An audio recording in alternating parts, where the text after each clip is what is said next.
ಶುಭೋದಯ, ನಮಸ್ಕಾರ, welcome to Yoyo Kannada. ಬನ್ನೀಗ ನೋಡೋಣ ಹವಾಮಾನದ ಅಲರ್ಟ್. ಕರ್ನಾಟಕದಲ್ಲಿ ರಾಜ್ಯಾದ್ಯಂತ ನಿರಂತರ ಮಳೆ ಆಗುತ್ತಿದ್ದು ಅಕ್ಟೋಬರ್ 12ರವರೆಗೂ ಮಳೆ ಮುಂದುವರಿಯಲಿದೆ ಎಂದು ಹವಾಮಾನ ಇಲಾಖೆ ಮುನ್ಸೂಚನೆಯಲ್ಲಿ ತಿಳಿಸಿದೆ.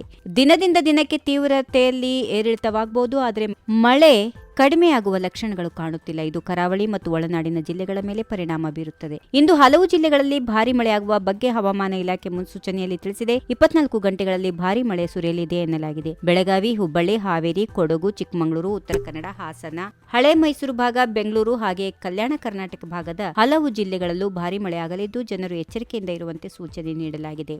ಈ ಹಿನ್ನೆಲೆಯಲ್ಲಿ ಅಕ್ಟೋಬರ್ 8ರಿಂದ 12ರವರೆಗೆ ಯೆಲ್ಲೋ ಅಲರ್ಟ್ ಕೊಡಲಾಗಿದೆ. ಉತ್ತರ ಕರ್ನಾಟಕದ ಕೆಲವು ಕಡೆ ಅಕ್ಟೋಬರ್ 8, 9 ಹಾಗೂ 10ರಂದು ಗುಡುಗು ಹಾಗೂ ಹಗುರ ಮಳೆಯಾಗುವ ಸಾಧ್ಯತೆಗಳಿವೆ. ದಕ್ಷಿಣ ಕನ್ನಡ, ಉತ್ತರ ಕನ್ನಡ, ಉಡುಪಿ, ಬೆಳಗಾವಿ, ಬೀದರ್, ಧಾರವಾಡ, ಗದಗ, ಹಾವೇರಿ, ಕಲಬುರಗಿ, ಕೊಪ್ಪಳ, ವಿಜಯಪುರ, ಯಾದಗಿರಿ, ಬಳ್ಳಾರಿ, ಬೆಂಗಳೂರು ಗ್ರಾಮಾಂತರ, ಬೆಂಗಳೂರು ನಗರ ಮತ್ತು ಚಾಮರಾಜನಗರ ಸೇರಿದಂತೆ ಹಲವಾರು ಪ್ರದೇಶಗಳಲ್ಲಿ ಮಳೆಯಾಗಲಿದೆ. ಚಿಕ್ಕಬಳ್ಳಾಪುರ, ಚಿಕ್ಕಮಗಳೂರು, ಚಿತ್ರದುರ್ಗ, ದಾವಣಗೆರೆ, ಹಾಸನ, ಕೊಡಗು, ಕೋಲಾರ, ಮಂಡ್ಯ, ರಾಮನಗರ, ಶಿವಮೊಗ್ಗ, ತುಮಕೂರು ಮತ್ತು ವಿಜಯನಗರದಂತಹ ಇತರ ಜಿಲ್ಲೆಗಳಲ್ಲಿ ಕೂಡ ಮಳೆಯಾಗುವ ನಿರೀಕ್ಷೆ ಇದೆ.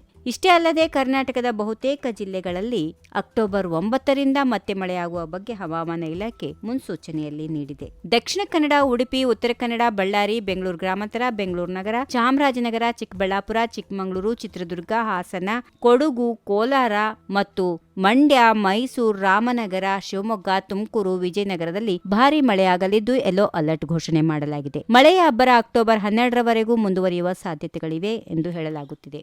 If you like this video, ಬೇಗ ಲೈಕ್ ಮಾಡಿ, ಕಾಮೆಂಟ್ ಮಾಡಿ, ಶೇರ್ ಮಾಡಿ ಹಾಗೂ ಯೋಯೋ ಟಿವಿ ಕನ್ನಡವನ್ನು ಸಬ್ಸ್ಕ್ರೈಬ್ ಮಾಡಿ.